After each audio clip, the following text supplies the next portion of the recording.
Perkenalkan, nama saya Fiona Bastian, NRP 3203018044. Saya akan menjelaskan mengenai analisa aktivitas pengendalian dan juga saran perbaikan sistem.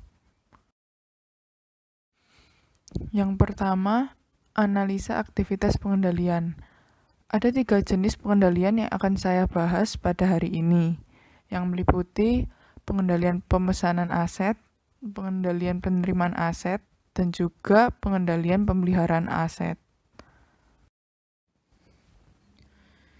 Yang pertama, kita akan membahas mengenai analisa pemesanan aset.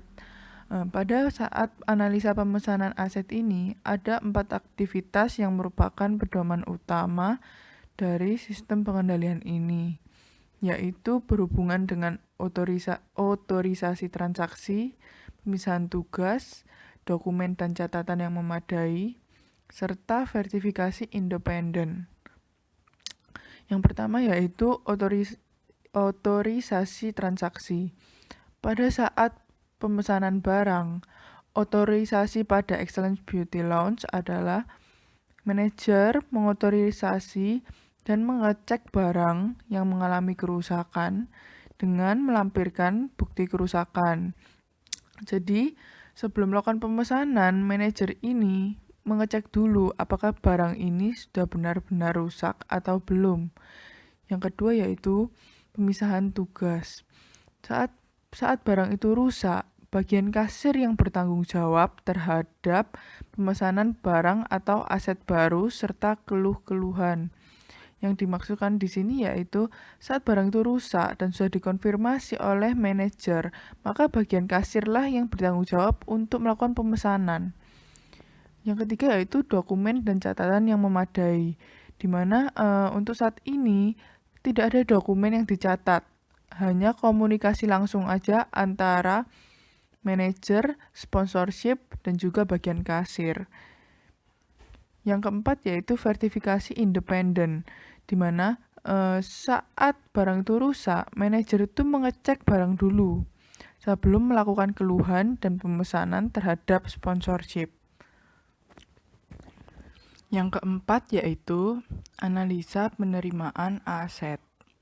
Ada juga 4 aktivitas yang merupakan pedoman utama dari sistem pengendalian ini, yaitu berhubungan dengan otorisasi transaksi, pemisahan tugas, dokumen dan catatan yang memadai, serta verifikasi independen. Pada saat penerimaan aset, otorisasi pada Excellence Beauty Lounge adalah manajer tidak mengotorisasi kuantitas barang yang diterima serta kelayakan barang tersebut. Jadi maksudnya manajer ini nggak mengecek dulu barangnya, jenis barangnya, kuantitasnya, gimana layaknya apa enggak. Yang kedua yaitu pemisahan tugas, yaitu di mana kondisi aset yang diterima itu tidak dicek terlebih dahulu, di mana semua orang itu bisa mengecek barang tersebut, bisa menerima barang tersebut, jadi nggak dibeda-bedakan gitu. Yang ketiga yaitu dokumen dan catatan yang memadai, di mana mereka membuat laporan persediaan aset, di mana di dalamnya itu ada jumlah persediaannya, nama persediaannya, dan juga tanggal penerimaan asetnya.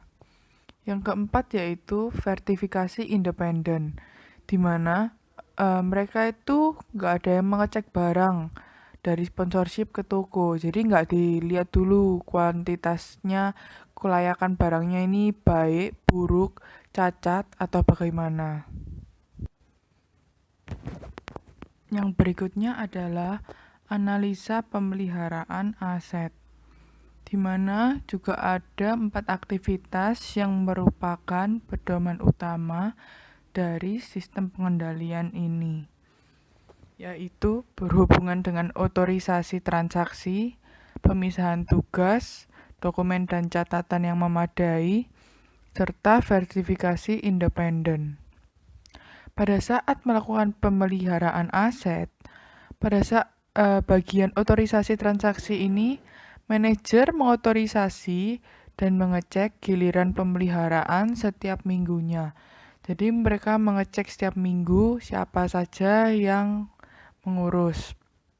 Yang kedua yaitu pemisahan tugas, di mana pada saat pemeliharaan barang ini, semua orang di salon tersebut bertanggung jawab terhadap barang maupun aset yang tersedia di dalamnya.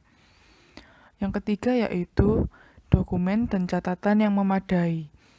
Excellence Beauty Lounge ini membuat laporan pemeliharaan aset, di mana terdiri dari tanggal laporan masuk dan keluar, kuantitas, serta kondisi barang tersebut.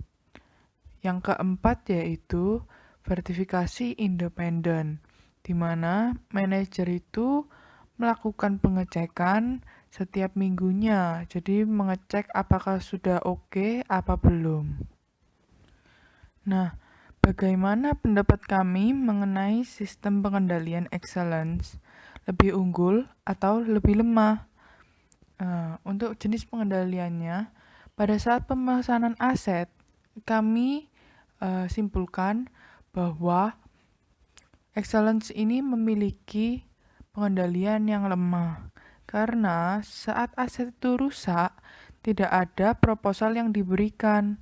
Hanya komunikasi saja dengan pihak-pihak pendukung, yaitu pihak sponsorship, kasir, dan juga manajer.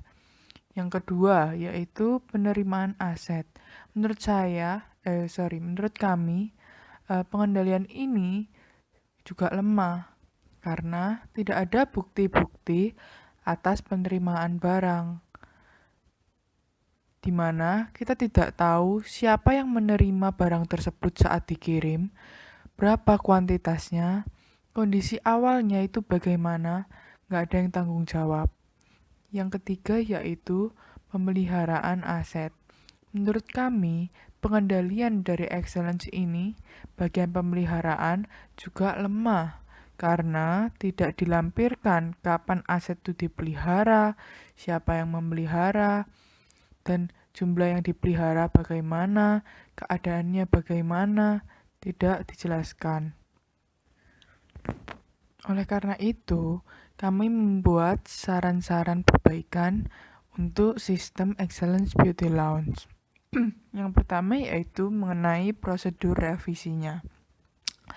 Untuk jenis pengendalian pemesanan aset, kami menyarankan Excellence Beauty Lounge untuk membuat surat form kerusakan barang, di mana form tersebut berisi mengenai nama barang yang mengalami kerusakan, kendalanya apa, buktinya apa, siapa yang bertanggung jawab atas kerusakan barang tersebut, serta keterangan tambahan jika diperlukan. Yang kedua yaitu mengenai penerimaan aset. Saran dari kami, Excellent Beauty Lounge harus membuat laporan penerimaan barang, di mana di dalamnya terdiri dari tanggal, nama aset, kuantitas, siapa yang bertanggung jawab, dan keadaan saat diterima. Yang ketiga yaitu pemeliharaan aset.